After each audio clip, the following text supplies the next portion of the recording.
Hello everyone, myself Prachi and welcome back to my channel. I hope आप सब लोग अच्छे होंगे, अपनी स्टडीज़ को अच्छे से इन्जॉय कर रहे होंगे। और इस टाइम पे तो इन्जॉय की तो क्या ही मैं बात ना ही करूँ, एग्ज़ाम्स के लिए जैसे तैसे करके हम पढ़ ही रहे होंगे। इस बीच सबसे ज़्यादा जो क्वेश्चन मुझसे पूछा जा रहा है दैट इज़ कि वो जो 1.5 दिन या 1 दिन हमें एग्ज़ाम से पहले मिलेगा उसमें हम किस तरीके से पढ़े, या फिर वो बच्चे जो बोथ ग्रुप्स दे रहे हैं उन्हें समझ में नहीं आ रहा कि वो एग्ज़ाम का 1 दिन पहले का जो भी टाइम स्लॉट हमारे पास होगा बेसिकली उसमें हम कैसे पढ़ें। आई एम एक्सपेक्टिंग जो बोथ ग्रुप्स वाले हैं they are on a good position right now और उनको चीज़ें याद है, जस्ट ब्रश अप करना है, चीज़ों को एग्ज़ाम से पहले रिकॉल करना है। सिमिलरली जो सिंगल ग्रुप भी दे रहे हैं उनकी प्रिपरेशन भी अच्छी है, लेकिन इस बीच में हमें जानना है कि सिलेबस को कैसे करें। तो सबसे पहले आप लोग आई थिंक जो लेंदी चैप्टर्स होंगे जो इम्पॉर्टेंट भी है लाइक डायरेक्टर्स, जनरल मीटिंग्स या आपके बीएनएस, ये जो चैप्टर्स आपके हैं ये सब थोड़े जो बड़े बड़े चैप्टर्स है, कॉन्ट्रैक्ट एक्ट वगैरह, इनके आपने कोई ना कोई नोट्स, शॉर्ट नोट्स बना रखे होंगे एंड आई एम एक्सपेक्टिंग कि आप उस टाइम पे उसको मॉड्यूल से या बुक से तो रीड करने नहीं बैठेंगे, राइट। तो सबसे पहला काम, आपके पास इन चैप्टर्स के नोट्स तो होंगे ही होंगे, चाहे आपके टीचर्स ने बनवाए हो चाहे आपने खुद बनाए हो।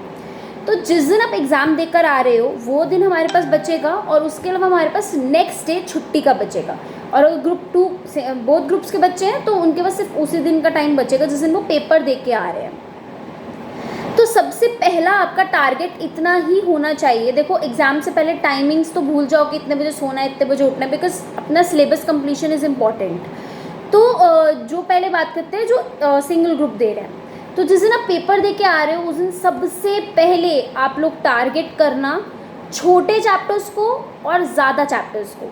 लेकिन मैं यही करती थी, मैं कभी बड़ा चैप्टर आके टारगेट नहीं करती थी, मैं सबसे पहले आकर छोटे चैप्टर्स को टारगेट करती थी। जैसे अगर एक बुक के अंदर 12 चैप्टर्स है, उस 12 में से 7 चैप्टर्स ऐसे हैं जो जल्दी हो जाएंगे, छोटे हैं, आते हैं, तो उनको मैं पहले करूँगी। तो जिस दिन आप पेपर दे के आ रहे हो थोड़ा सा ब्रेक लेके सबसे पहले रात को सोने से पहले मैक्सिमम छोटे चैप्टर्स करके ख़त्म कर दो, अच्छे से रिवाइज।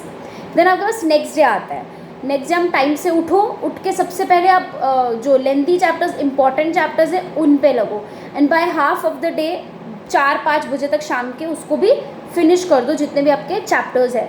सो इसके बाद आपके पास जो टाइम बचेगा उसमें आप थोड़ा प्रीवियस ईयर देख सकते हो, दोबारा से चीज़ों को ब्रशअप कर सकते हो। ये आपकी स्ट्रैटेजी होनी चाहिए कि पहले मुझे छोटे और ज़्यादा चैप्टर्स को टारगेट करना है। बट अगर ऐसा है कि कोई सब्जेक्ट, लाइक अगर मैं प्रोफेशनल की बात करूँ, इसमें हम बात कर लेते हैं IBC, CRVI, SMCF, उसमें भी अब जैसे मैं बात करती हूँ CRVI की, CRVI में हमारे कुछ चैप्टर्स बहुत लेंदी है बाकियों के कंपैरिजन में। जैसे कि आपका चैप्टर नंबर 4 मर्जर्स का, आपका उसके अलावा चैप्टर नंबर 3-1 स्टिल थोड़े थोड़े लेंदी, बट वही अगर आप देखो fast track mergers, cross border mergers, और उसके अलावा आपका जो छोटे छोटे चैप्टर्स है, डॉक्यूमेंटेशंस, चैप्टर नंबर 7 अप्रूवल्स वाला 9, तो ये छोटे छोटे चैप्टर्स हैं जो बहुत जल्दी हो सकते हैं। तो सबसे पहले आप आके इन चैप्टर्स को कवर कर दो, तो आपका CR का छोटे चैप्टर्स तो कवर हो ही गए, ठीक है ना। उसके बाद आप नेक्स्ट डे में बैलेंस लेंदी चैप्टर्स को लेके बैठ सकते हो, क्योंकि वो इम्पॉर्टेंट भी है, वो पेपर में आने ही आने तो छोटे बड़े सभी है, बट जो चीज़ आपको बहुत ज़्यादा इंपॉर्टेंट लगती है उसको अगर आप जस्ट एक दिन पहले पढ़ोगे तो वो ज़्यादा फ्रेशली माइंड में रहेगी। छोटे चैप्टर्स का क्या है, पढ़ा है, छोटे हैं, आते हैं, ऐसा नहीं है कि चीज़ याद नहीं आएगी, हम लिख सकते हैं। So this should be your strategy कि सबसे पहले छोटे और ज़्यादा चैप्टर्स को टारगेट करने, देन नेक्स्ट जगह अपने 3-4 चैप्टर्स ही अपने को रखने और उन 3-4 चैप्टर्स को ही अपने को रिवाइज करना है। अब यहाँ कुछ लोग बोलेंगे आपने CRVI बोला, वो तो बहुत बड़ा है, CR है, IBC है, कैसे रिवाइज करें। उस केस में आपको कुछ नहीं करना, उस केस में तो फिर आपको जिस दिन आप पेपर दे के आए हो IBC पूरा रिवाइज करना पड़ेगा। जैसे आपने पूरा IBC रिवाइज किया, नेक्स्ट डे उठो, सबसे पहले अपने CR के बड़े वाले चैप्टर्स को टारगेट करना, क्योंकि स्ट्रैटेजी सब्जेक्ट के हिसाब से ही बनती है, ठीक है। तो CR के बड़े वाले चैप्टर्स, मर्जर्स वगैरह को टारगेट करना हो गया, एंड देन लास्ट में छोटे वाले चैप्टर्स एंड वैल्यूएशन को देख के डन कर देना। ये इस तरीके से है। तो आपको बिल्डअप करना पड़ेगा प्रॉपर प्लान कि मैं कैसे चलूँ। अगर हम SMCF की बात करें तो सबसे पहले जिस दिन आप आओगे, SM तो बहुत जल्दी रिवाइज हो जाएगी, वो करते के साथ साथ CF के 3-4 चैप्टर्स छोटे वाले कवर कर लेना, नेक्स्ट डे में बैलेंस चैप्टर्स को कर लेना। कंपनी लॉ की बात करूँ तो कंपनी लॉ में भी आके सबसे पहले सारे छोटे छोटे चैप्टर्स कंपनी लॉ में कुछ छोटा नहीं है, but fact is directors general meeting के हिसाब से और भी बहुत सारे छोटे छोटे चैप्टर्स दे रखे हैं, पहले उनको टारगेट करो, नेक्स्ट डे बाकी कर लेना। अदरवाइज ऐसा भी कर सकते हो, क्योंकि मेरा तो यही था, मैं एग्जाम के जस्ट एक दिन पहले ही डायरेक्टर्स टाइप के चैप्टर्स पढ़ती थी ताकि प्रोविजंस एक बार को अच्छे से रिटेन रहे, ठीक है। और रही बात जो बोथ ग्रुप्स दे रहे हैं, उनको क्या करना चाहिए, आप लोगों को इस टाइम पे सबसे ज़्यादा जो छोटे चैप्टर्स हैं उनको बहुत अच्छे से याद रखो कि जिस पेपर की सुबह भी देखा तो चलेगा, इतना अच्छे से आप अपने छोटे चैप्टर्स को तैयार करके चलो। एंड जो बड़े चैप्टर्स हैं, बैलेंस चैप्टर्स हैं, उसको आप जिस दिन पेपर देख के आओगे, अपने शॉर्ट नोट्स आपने बनाए होंगे, आपने कुछ तो ऐसा क्रक्स टाइप आपके पास होंगे कि आपको पूरा पूरा नहीं पढ़ने की ज़रूरत पड़ेगी। सो उसमें से आप फटाफट रिवाइज करो।